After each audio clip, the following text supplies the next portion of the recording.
Next level. ಈ ಪೂರಿ ಜೊತೆ ಅಂತೂ ಇನ್ನೂ ಸಖತ್ತಾಗಿರುತ್ತೆ. ಹಾಯ್, ನಮಸ್ತೆ ಎಲ್ರಿಗೂ. ಝೂಮ್ ಕುಕಿಂಗ್ ಚಾನಲ್ಗೆ ಸ್ವಾಗತ.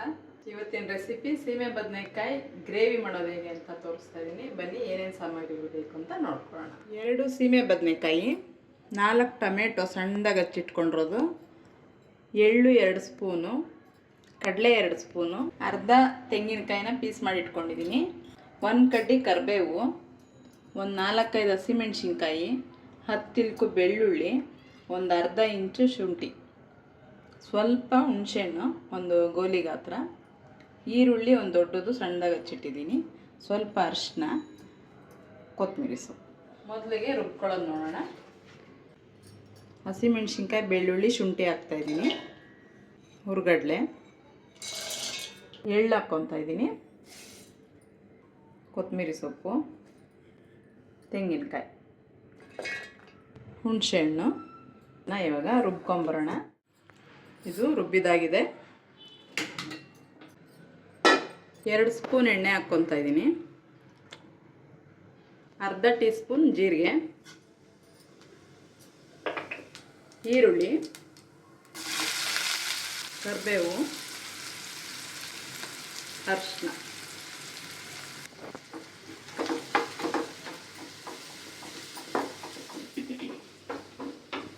ಈಗ ಟೊಮೊಟೊ ಹಾಕ್ಕೊತಾ ಇದ್ದೀನಿ.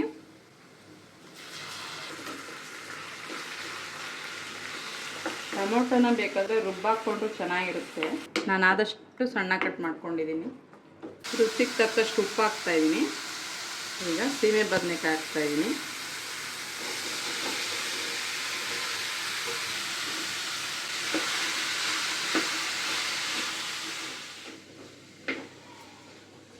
ಒಂದು ಅರ್ಧ ಭಾಗ ಒಗ್ಗರಣೆಲೇ ಬೇಯಬೇಕಿದು, ಆಮೇಲೆ ಇನ್ನು ಅರ್ಧ ಭಾಗ ಮಸಾಲೆಯಲ್ಲಿ ಬೇಯಬೇಕು. ಆದಷ್ಟು ಎಣ್ಣೆಲಿ ಹುರ್ಕೋಬೇಕು ಇದನ್ನು, ಯಾಕಂದರೆ ಇದ್ರದ್ದೇ ನೀರು ಬಿಟ್ಕೊಳ್ಳುತ್ತೆ. ಒಂದು ಸ್ವಲ್ಪ ನೀರು ಹಾಕ್ಬಿಟ್ಟು ಅರ್ಧ ಬೇಯಿಸ್ಕೊಳ್ಳೋಣ. ಒಂದು 5 ನಿಮಿಷ ಬೇಯಲಿ, ಅದಕ್ಕೆ ಮುಚ್ಚಿದ್ದೀನಿ. ಇವಾಗ ಸ್ವಲ್ಪ ನೀರು ಹಾಕ್ಕೊತಾ ಇದ್ದೀನಿ. ಸ್ವಲ್ಪ ಬೇಯಲಿ. ಇವಾಗ ಇದು ಅರ್ಧ ಭಾಗ ಬೆಂದಿದೆ, ಇನ್ನೊಂದು ಅರ್ಧ ಮಸಾಲೆಯಲ್ಲಿ ಬೇಯಿಸ್ಬೇಕು.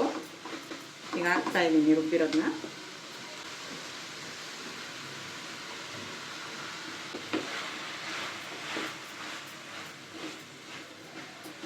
ಚೆನ್ನಾಗಿ ಮಿಕ್ಸ್ ಮಾಡಬೇಕು.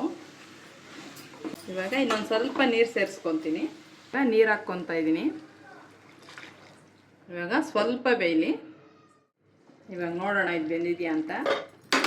ವಾವ್, ಬೆಂದಿದೆ ನೋಡಿ, ಗಮ್ ಅಂತ ಇದೆ. ಇಷ್ಟು ಗಟ್ಟಿ ಇದ್ದರೆ ಸಾಕು ಗ್ರೇವಿ.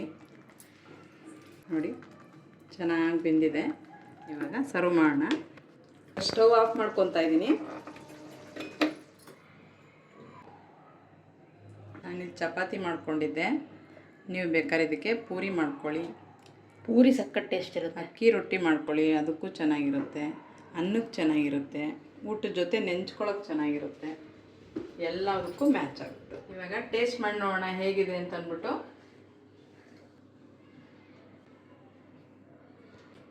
ಸ್ವಲ್ಪ ಬಿಸಿಲಿದೆ.